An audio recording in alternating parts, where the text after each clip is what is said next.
2 વર્ષ દરમિયાન મુખ્યમંત્રી ભૂપેન્દ્ર પટેલે અનેક વિકાસના કામો કર્યા। 2 વર્ષ દરમિયાન દરેક સમાજ, દરેક વર્ગને સાથે લઈને તેઓ ચાલ્યા અને પોતાના અનુભવથી દાદાએ કેટલાક એવા નિર્ણયો પણ લીધા જેનાથી ગુજરાતના વિકાસની ગતિ બમણી થઈ।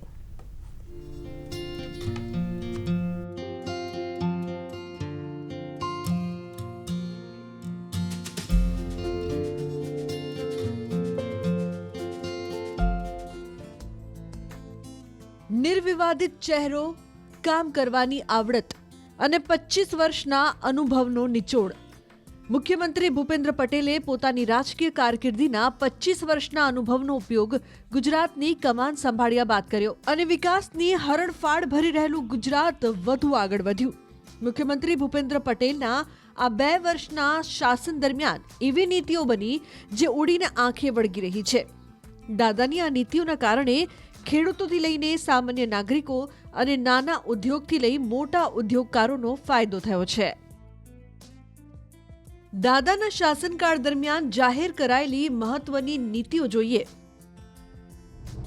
તો ખરીદ નીતિ 2024, ગુજરાત ટેક્સટાઇલ પોલિસી 2024, કુટીર અને ગ્રામોદ્યોગ પોલિસી 2024, નારી ગૌરવ નીતિ 2024, Gujarat renewable energy policy 2023, semiconductor policy, new ITS policy અને ગ્રીન હાઇડ્રોજન પોલિસી। આ તમામ નીતિઓ પર ભારપૂર્વક કામ ચાલી રહ્યું છે। આમ દાદાના રાજમાં ગુજરાત આગળ વધી રહ્યું છે। મુખ્યમંત્રી ભૂપેન્દ્ર પટેલે માત્ર નીતિઓ બનાવી જ નથી પરંતુ તેના પર કામ કરીને પણ બતાવ્યું છે અને હજુ આ નીતિઓ પર કામગીરી યથાવત છે। સુશાસનની સિદ્ધિઓ 2 વર્ષના ટૂંકા ગાળામાં પણ ગુજરાતે અનેક સિદ્ધિઓ હાંસલ કરી છે, જેમાં ગુજરાતના વિકાસ માટે જાહેર કરાયેલું સૌથી મોટું બજેટ પણ શામેલ છે। દાદાના સુશાસનની સિદ્ધિઓ પર નજર કરીએ તો 3,32,000 કરોડનું માતબર બજેટ જે ગુજરાતને ઊંચાઈના શિખરો પર લઈ જશે। દાદાના રાજમાં વિકસિત ગુજરાત એટ 2047 નો રોડમેપ બનાવનાર ગુજરાત દેશનું પ્રથમ રાજ્ય બન્યું છે। એસડીજીઆઈમાં આરોગ્ય સુવિધા સુખાકારી ક્ષેત્રે ગુજરાત સતત બીજી વાર દેશમાં પ્રથમ સ્થાને રહ્યું। 2,82,000 ઘર પર સોલાર પેનલ, ઉર્જા સુરક્ષામાં ગુજરાત દેશમાં અગ્રેસર છે। તો પ્રધાનમંત્રી આવાસ યોજના હેઠળ આવાસ નિર્માણમાં પણ ગુજરાત દેશમાં અવ્વલ છે।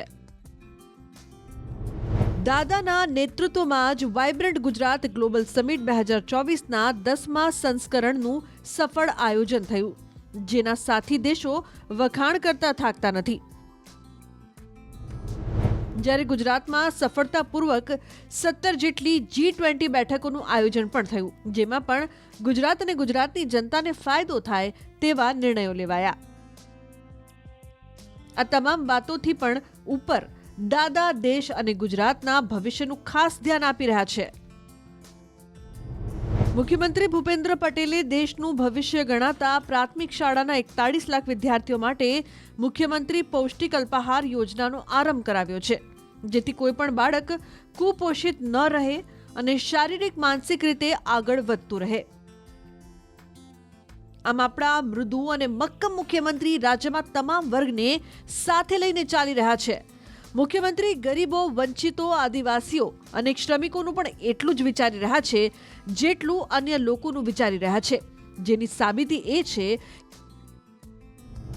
કે આગામી 3 વર્ષમાં 1,500 કરોડના ખર્ચે 3 લાખ જેટલા શ્રમિક બસેરાના નિર્માણનું આયોજન છે। ઈ શ્રમ પોર્ટલ પર 27,85,000થી વધુ અસંગઠિત શ્રમયોગીઓની નોંધણી થઈ ચૂકી છે। રાજ્યમાં શ્રમિક અન્નપૂર્ણા યોજના હેઠળ રાજ્યના 19 જિલ્લાઓમાં 290 ભોજન વિતરણ કેન્દ્રો કાર્યરત છે। શ્રમિક અન્નપૂર્ણા યોજના હેઠળ અત્યાર સુધીમાં 2 કરોડ 68 લાખ લોકોને ભોજન વિતરણ થઈ ચૂક્યું છે. 72 લાખથી વધુ NFSA કાર્ડ ધારક પરિવારોને મફત અનાજ વિતરણ થઈ ચૂક્યું છે. 3.82 કરોડ લોકોને પ્રધાનમંત્રી ગરીબ કલ્યાણ અન્ન યોજનામાં આવરી લેવાયા છે. રોજગાર મેળા દ્વારા કુલ 5,96,000થી વધુ ઉમેદવારોને રોજગારી મળી છે. જ્યારે શિક્ષણ સહાય યોજના હેઠળ શ્રમિકોના સંતાનોને ₹110.89 કરોડની સહાય મળી છે. આ મુખ્યમંત્રી ભૂપેન્દ્ર પટેલે જ્યારથી ગુજરાતની કમાન સંભાળી છે ત્યારથી જ તેઓ વિકસિત ગુજરાત અને વિકસિત ભારતના પ્રધાનમંત્રી નરેન્દ્ર મોદીના સંકલ્પને સાકાર કરવા પોતાનું સર્વશ્રેષ્ઠ આપી રહ્યા છે.